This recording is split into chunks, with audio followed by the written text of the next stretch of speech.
सत्य कथा पुरुषार्थ कथा सुनो सुनो सिद्धांत कथा। सत्य कथा पुरुषार्थ कथा सुनो सुनो सिद्धार्थ कथा। चढ़ते सूरज सा तेजवान वो कीर्तिमान, हुंकार भरे जब कूच करे थर थर कांपे आसमान। वो राजपुत्र वो शूरवीर, पर्वत को भेद दे उसके तीर, शांति का स्रोत करुणा की धार, निर्झर झरे मन से अपार। वो राजपुत्र वो शूरवीर, पर्वत को भेद दे उसके तीर, है शाक्य वंश का वो तारा, जगमग है जिससे जग सारा। सत्य कथा पुरुषार्थ कथा सुनो सुनो सिद्धार्थ कथा।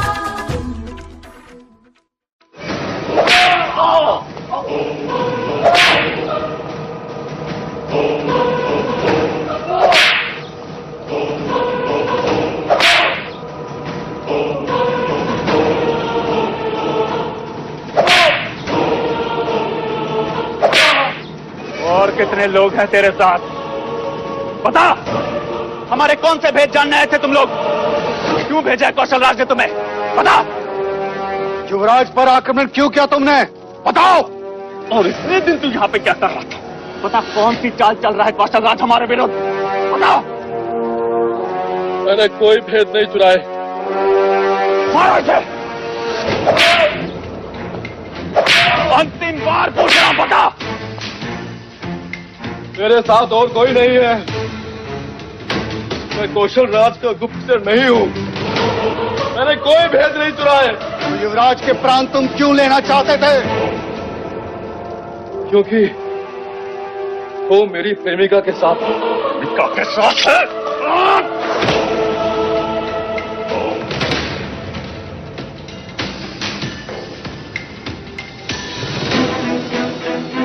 ये सत्य कह रहा है मंझले काका, ये उर्मिला से प्रेम करता है। उर्मिला? वो गणिका? गणिका और प्रेम? ये सब मनगढ़ंत कहानियां हैं युवराज। ये गुप्तचर है, केवल गुप्तचर। ये राजदूत है जो कौशल राज्य का निमंत्रण देने आया था। राजनीति में गुप्तचर को मुक्त नहीं किया जाता युवराज। राजनीति में राजदूत पर हथियार भी नहीं उठाए जाते, उसे अभय वचन दिया जाता है। राजदूत कभी भी युवराज पर आक्रमण नहीं करते, और इसने तो आप पर। ये दोनों बातें अलग हैं, इसे इस विषय के साथ ना जोड़े। क्यों ना जोड़े? ये गुप्तचर है, इसीलिए इसने आप पर आक्रमण किया। या आक्रमण किया इसीलिए गुप्तचर बना दिया गया।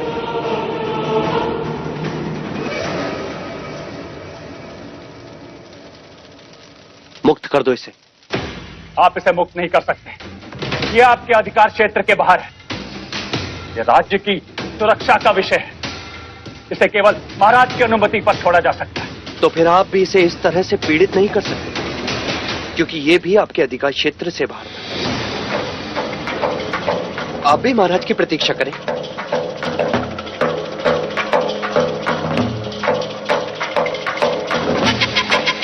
युवराज होने के नाते आज मैं इसे एक अभय वचन देता हूं, और सब इसका पालन करें।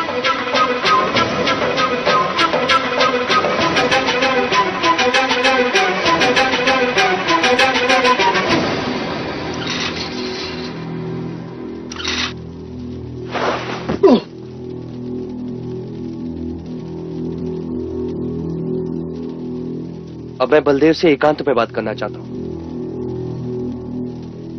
युवराज, हम आपको अकेला नहीं छोड़ सकते। कहीं इसने फिर से... आप चिंतित ना हो महामंत्री, मैं सुरक्षित हूं, बस आप हमें एकांत दें।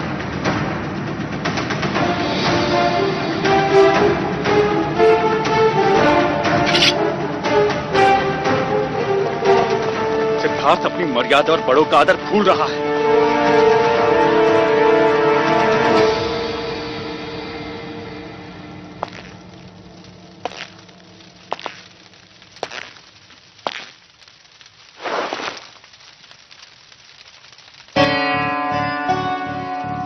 क्या एक गुप्तचर राजदूत का वेश धर कर आया है? नहीं, एक राजदूत एक प्रेमी बन के रह गया। तो तुमने मुझ पर आक्रमण क्यों किया? आप जानते हैं, मैं उर्मिला से प्रेम करता हूं, किसी और को उसके साथ नहीं देख सकता। तुम्हें ऐसे देखकर मुझे आश्चर्य हो रहा है बलदेव। कोई किसी से इतना प्रेम कैसे कर सकता है? राज, प्रेम कीजिए, जान लेंगे। तुम्हारे प्राण भी जा सकते थे बलदेव। हाँ, जा सकते थे, पर कोई मेरी प्रेमिका के साथ संबंध रखे, उसकी विवशता का लाभ उठाए। मैंने कभी किसी की विवशता का लाभ नहीं उठाया। हम केवल मित्र हैं। उर्मिला केवल तुमसे प्रेम करती है बलदेव, केवल तुमसे।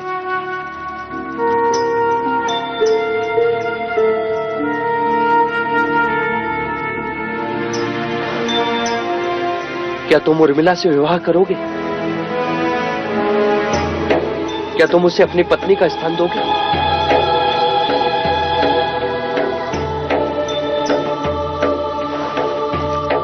तो वचन है ये मेरा, तुम्हारा विवाह मैं करवाऊंगा उर्मिला से। आप धन्य हैं युवराज, आप धन्य हैं।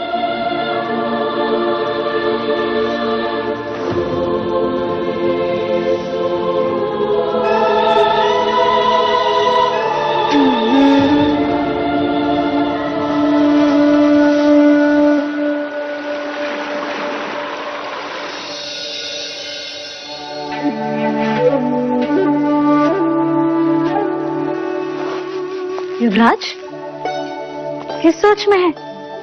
दूसरा बंध तो पहनना ही भूल गए। क्या तुमने कभी किसी से प्रेम किया है लौशिका?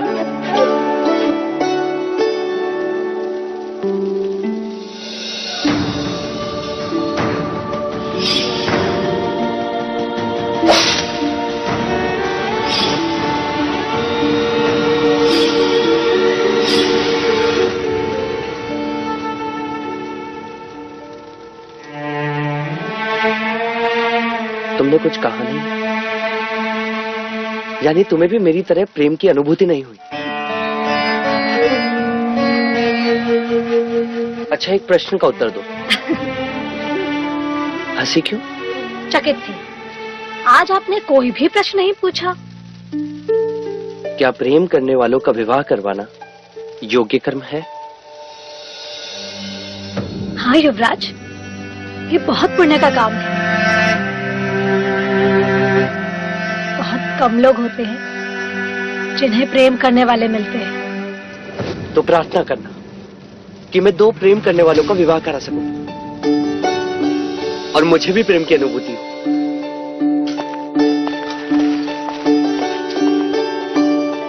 तथास्तु। आप प्रेम से अज्ञान हैं और वो भी जो आपसे प्रेम करती है। यशोधरा, आपकी अनुभूति।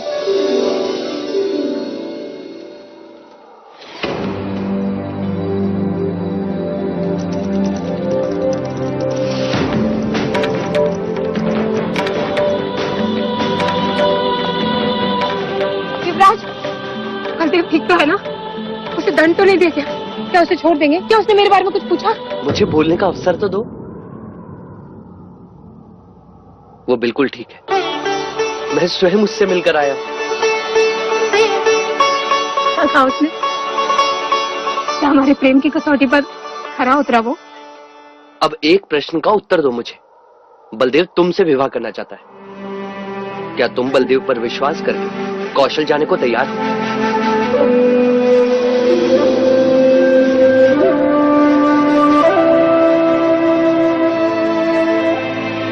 हाँ। तो मैं तुम्हें वचन देता हूं, तुम दोनों का विवाह मैं करवाऊंगा।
कंचनी कहाँ है? हाँ? मोहिनी देवी, हम कंचनी को देखना चाहते हैं, बुलाइए उसे। क्षमा कीजिए कुमार, किंतु कंचनी आपकी सेवा में उपस्थित नहीं हो पाएगी। अस्वस्थ है वो। अरे हम भी तो अस्वस्थ हैं, कंचनी के बिना। कुमार, वो ज्वर से पीड़ित है। और मैं भी तो ज्वर से पीड़ित हूँ। काम ज्वर से।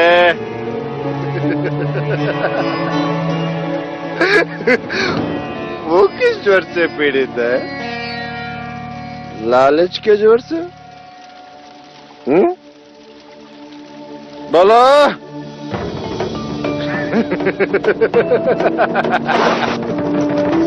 ये लो उसका उपचार, और बुलाओ मेरे उपचार को। जाओ, उठाओ उसे और बुलाओ कंचनी को। बुलाओ। ज्येष्ठ, उन्होंने कहा ना कंचनी बीमार है।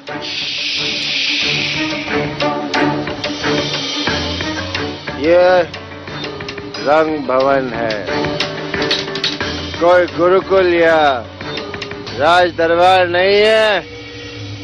क्या तुम्हारी चलेगी? समझे? ये हमारी और कंचनी की बात है। मोहिनी देवी, आप जानती हैं कि कंचनी के नृत्य के बिना हम रात की कल्पना भी नहीं कर सकते। बुलाइए उसे, कंचनी को बुलाइए। कंचनी आएगी और नृत्य करेगी। वो नृत्य करेगी और हम बदहोश होंगे।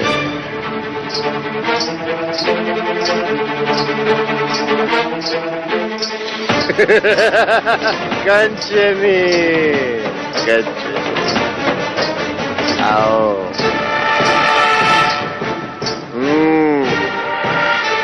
अब नृत्य शुरू करो सुंदरी।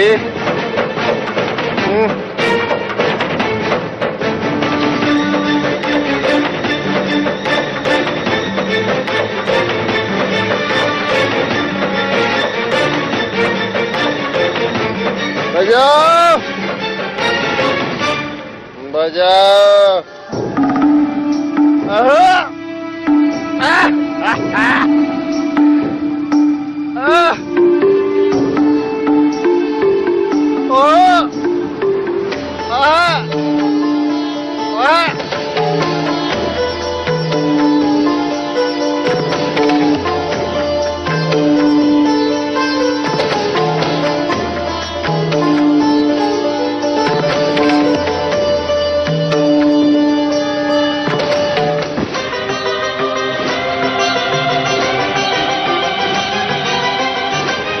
बंद करो ये नाटक और नृत्य शुरू करो।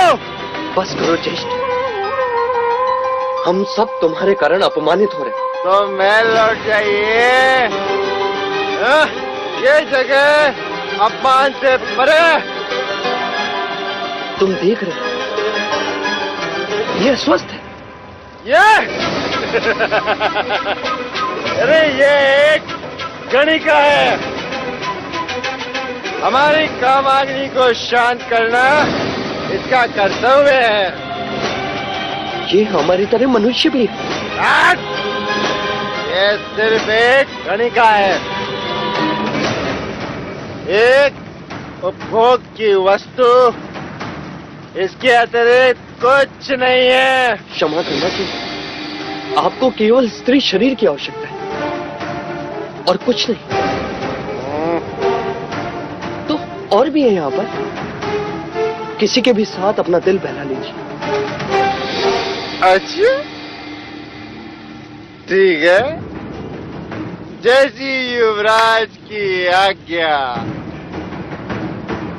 तो फिर आज रात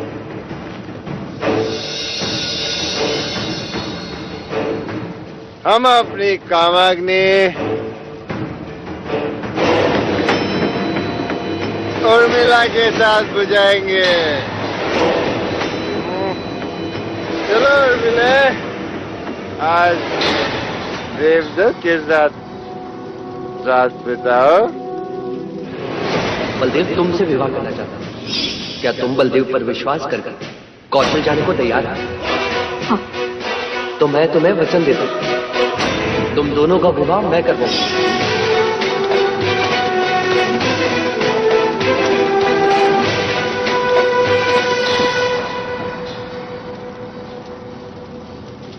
क्या हुआ युवराज, चुप क्यों हो गए?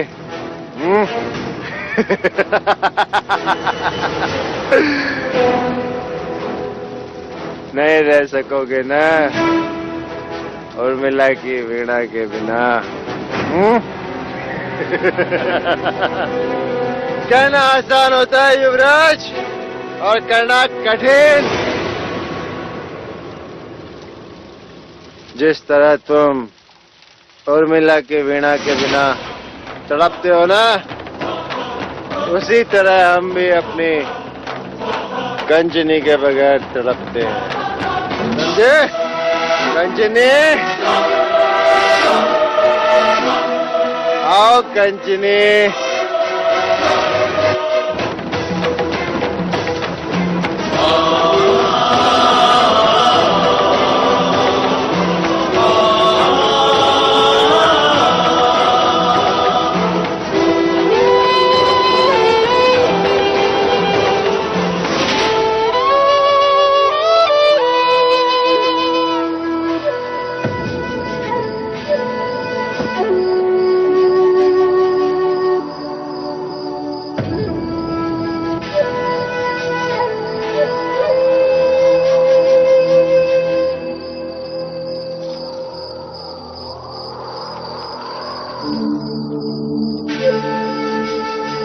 बुझ जाने तो आज दी होगा।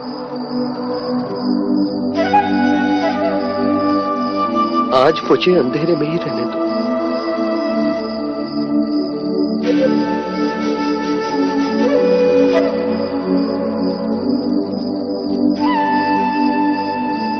क्या वीणा सुनने की इच्छा है? नहीं, आज भीतर ही इतना शोर है कि कुछ सुनाई नहीं देगा। मेरे हृदय में ये बात शूल की तरह चुभ रही। ये सब देखकर भी मैं चेष्ट को रोक न सका। आप और मैं दोनों ही विवश हैं। आज एक प्रश्न और मेरे मन में उठा कि लोग इसे आनंद भवन क्यों कहते हैं?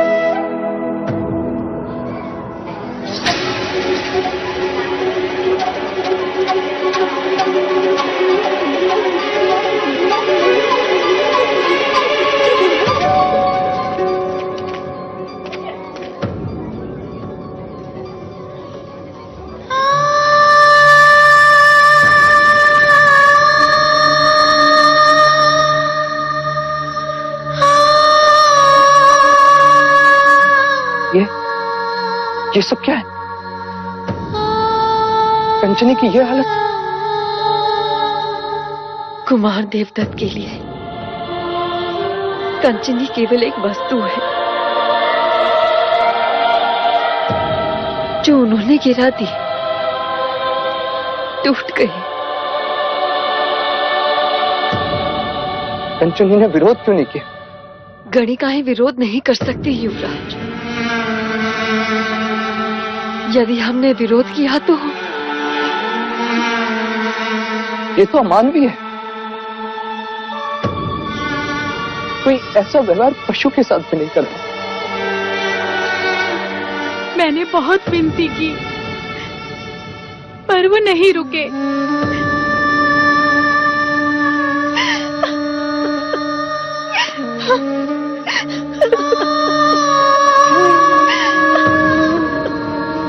ये निष्ठुरता,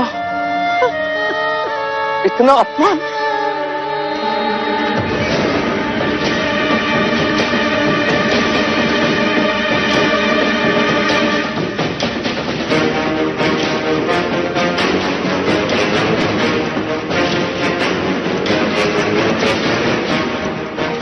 ज्येष्ठ कहाँ है कामुका? जी वो अखाड़े की ओर गए हैं।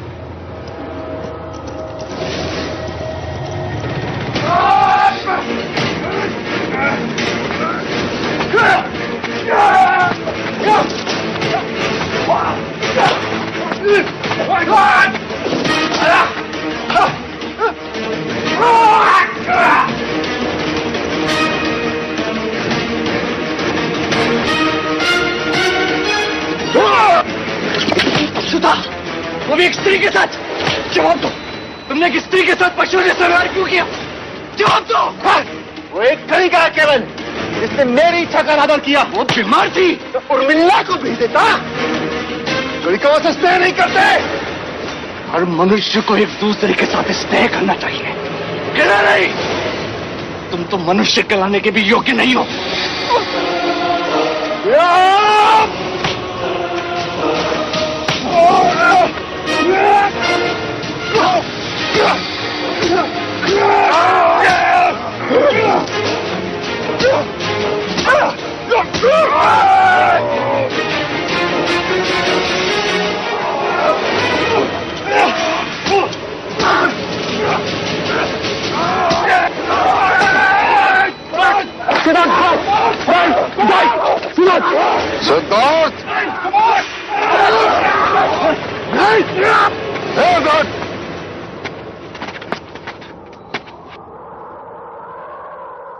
महाराज की उपस्थिति ने तुम्हें बचा लिया देवदत्त, वरना आज मैं तुम्हारा वही हाल करता।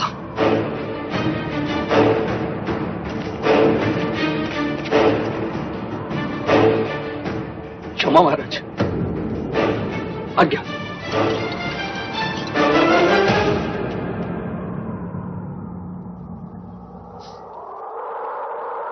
आज तो हर्षोल्लास मनाने का दिन है।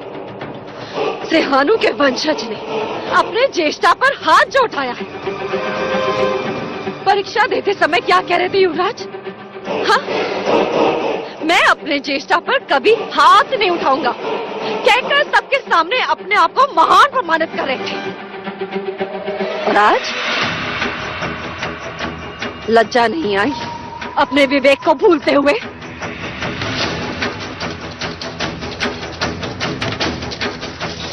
सिद्धार्थ, ये तुमने उचित नहीं किया। जाओ जाके देवदत्त से क्षमा मांगो। क्षमा मैं आपसे मांगता हूँ मां, किंतु आप जानते नहीं। कारण कोई भी हो, मुझे नहीं सुनना। तुमने मर्यादा भंग की है। हाँ, मैंने मर्यादा भंग की, क्योंकि उन्होंने स्त्री की मर्यादा को भंग किया, उसके सम्मान को निर्दयता से रौंदा। तो ये मत भूलिए युवराज सिद्धार्थ कि जिस स्त्री की आप बात कर रहे हैं वो कोई देवी नहीं, एक तुच्छ गणिका है। वो गणिका एक स्त्री भी है। उसने देवदत्त की सेवा में उपस्थित रहने से मना किया।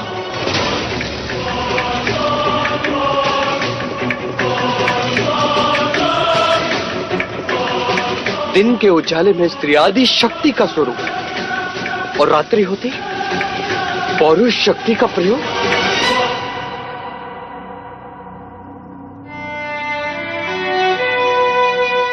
ज्येष्ठा ने आज हम सबको लज्जित कर दिया,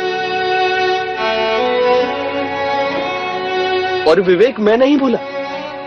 संस्कारों की होली ज्येष्ठा ने जलाई, और बदनाम हुआ मैं।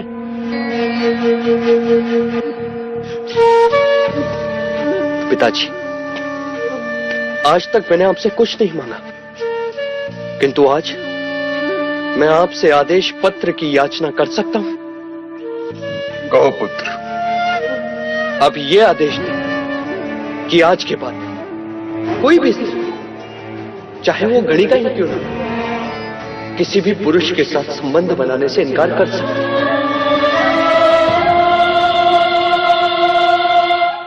और उसके इनकार करने पर कोई उसके साथ जोर जबरदस्ती करता है, उसके सम्मान को ठेस पहुंचाता है, तो उसे वही दंड मिलेगा जो एक हत्यारे को दिया जाता है।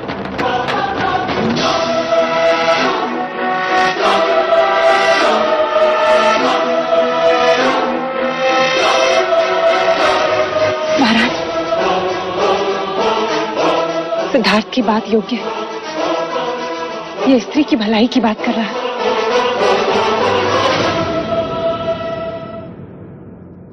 ठीक है सिद्धार्थ, जो तुम चाहोगे वही आदेश होगा। आपका ये आदेश मेरे लिए आपका दिया हुआ सबसे बड़ा उपहार है पिताजी। आज्ञा।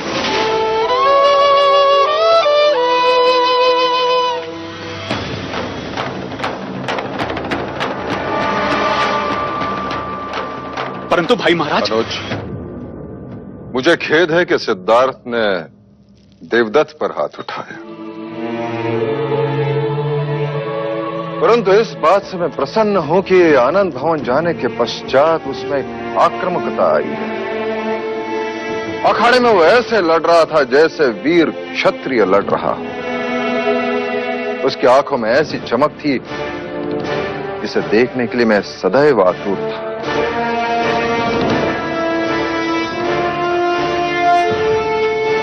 बधाई हो देवी। मैंने आज तक सिद्धार्थ को जब भी देखा एक बालक की तरह देखा, परंतु आज पहली बार सिद्धार्थ में एक पुरुष को देख रहा हूं।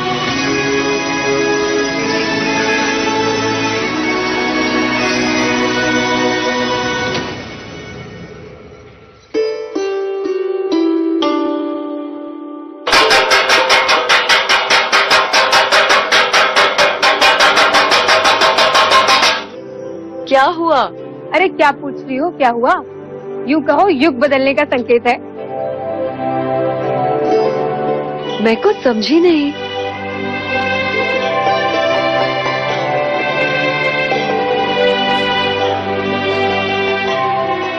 अब ऐसी निर्दयता तुम्हारे साथ या किसी के भी साथ कोई नहीं कर सकता, युवराज भी नहीं। ये तो क्या कह रही है? युवराज के कहने पर महाराज ने आदेश निकाला है। अब कोई भी स्त्री किसी भी पुरुष के साथ संबंध बनाने से मना कर सकती है, और यदि उसके मना करने के पश्चात भी उस पर कोई अत्याचार करेगा तो उसे दंड दिया जाएगा। किंतु युवराज, ये आदेश तो केवल स्त्रियों के लिए है। हम तो गणिकाएं हैं। गणिकाएं भी मना कर सकती हैं। अब इच्छा सिर्फ तुम्हारी हो, किसी और की नहीं। युवराज सिद्धार्थ की जय! युवराज सिद्धार्थ की जय! युवराज सिद्धार्थ की जय! युवराज सिद्धार्थ की जय! ये बात किसी चमत्कार से कम नहीं है युवराज। आपने केवल हमें ही नहीं, अपितु संपूर्ण स्त्री जाति को गौरव प्रदान किया है।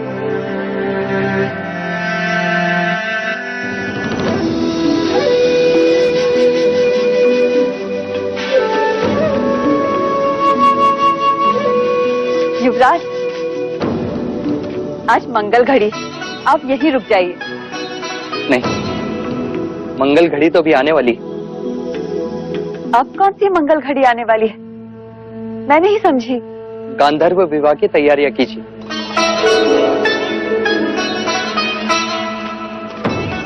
आपकी इस वीणा को लेने कोई आ रहा है? तो क्या विवाह होगा? बारात आएगी?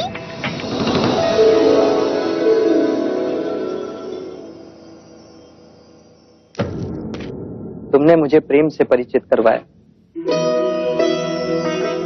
अब मैं तुम्हें तुम्हारे प्रेम से मिलवाऊंगा। मेरे जीवन में तुम्हारा स्थान किसी गुरु से कम नहीं।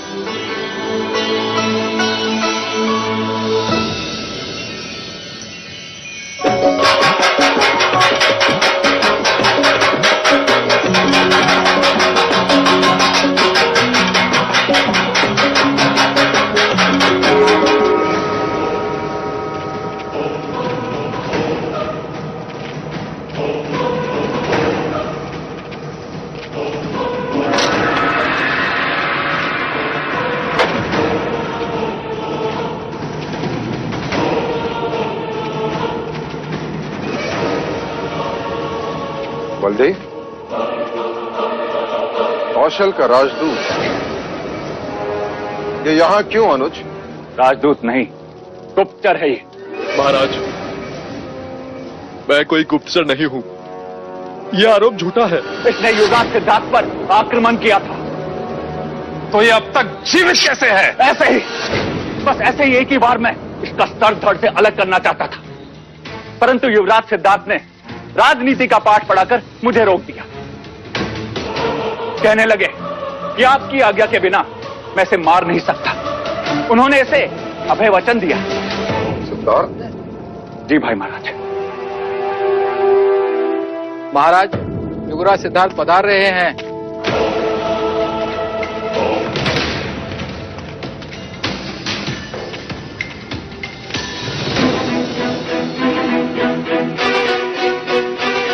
अच्छा हुआ महाराज, आप मुझे यहीं मिल गए। मैं बलदेव को ले जाने आया हूं। क्या बलदेव ने तुम पर आक्रमण किया था? जी महाराज, पर वो इसकी भूल थी। इसे भ्रम था कि भ्रम तो हमें हुआ कि इसे हम राजदूत समझ बैठे। कौशल राज्य की मोहर लगा आमंत्रण लेकर आए थे। गुप्तचर हो या राजदूत, प्रश्न केवल इतना है कि इसने युवराज पर आक्रमण किया और वो अभी तक जीवित है। इसे मृत्युदंड क्यों नहीं दिया गया? क्षमा महाराज, पर आप दंड इसे नहीं, कपिलवस्तु की प्रजा को देंगे।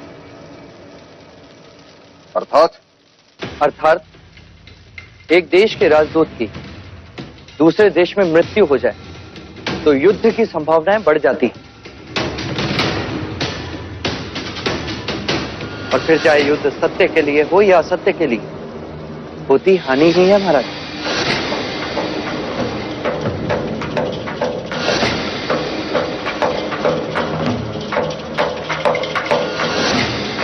तुम्हें मुक्त किया जाता है।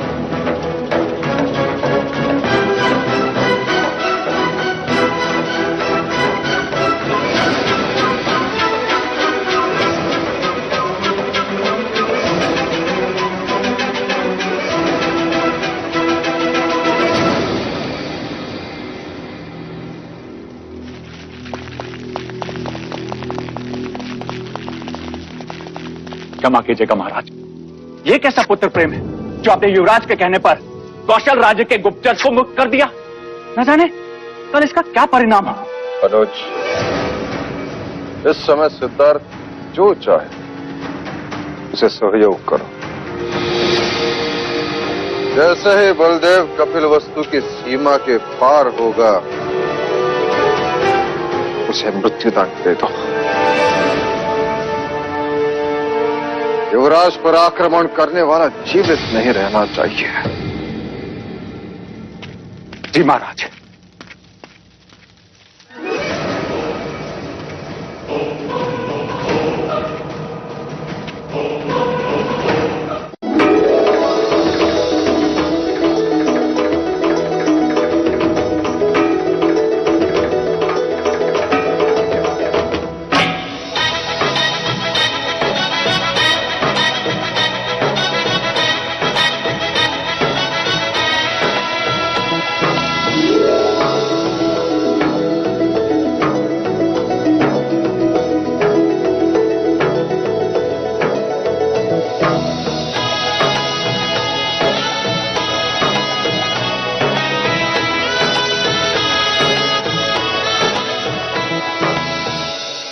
पैर मेरे नहीं, बड़ों के और माता पिता के छूना। बलदेव, कौशल पहुंचते ही सारे समाज के सामने रीति रिवाज के साथ उर्मिला को अपनाना।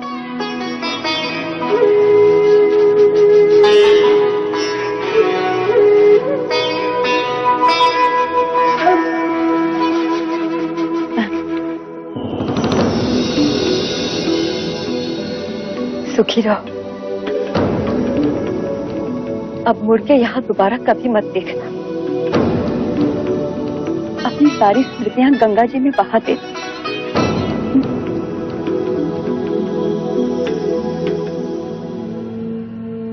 युवराज, ये सब कुछ आपकी इच्छा शक्ति के कारण हुआ है।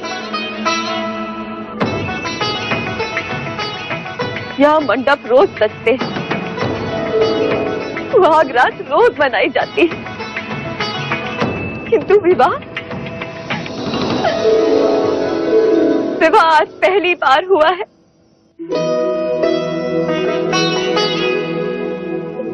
ये शहनाइयां आज पहली बार बजी है। आपको बहुत बहुत बहुत धन्यवाद।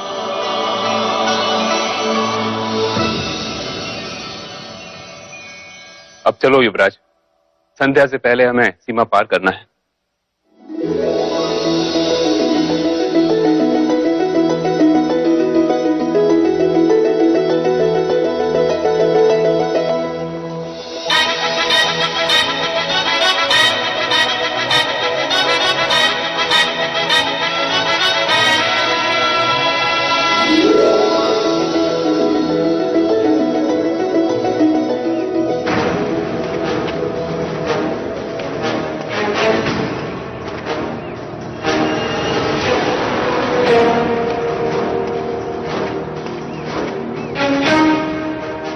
जैसे ही वो कौशल देश की सीमा में पहुंचे, उसे मार देना।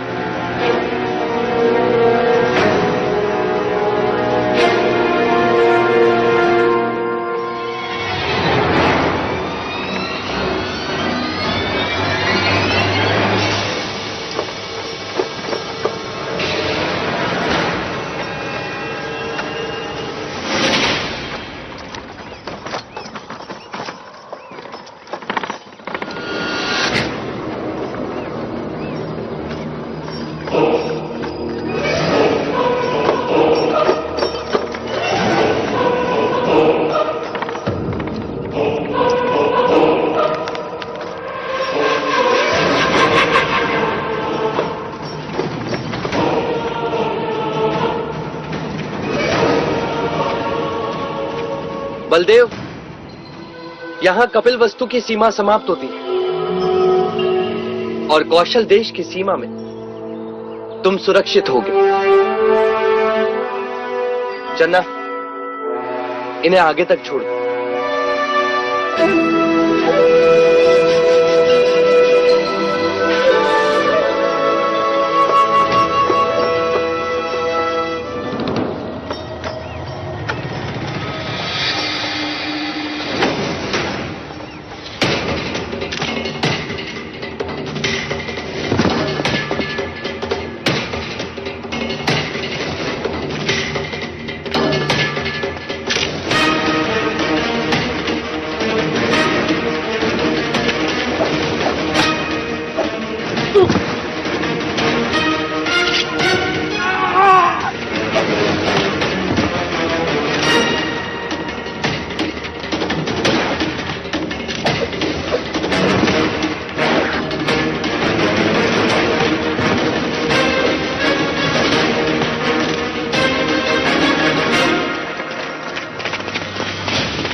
आ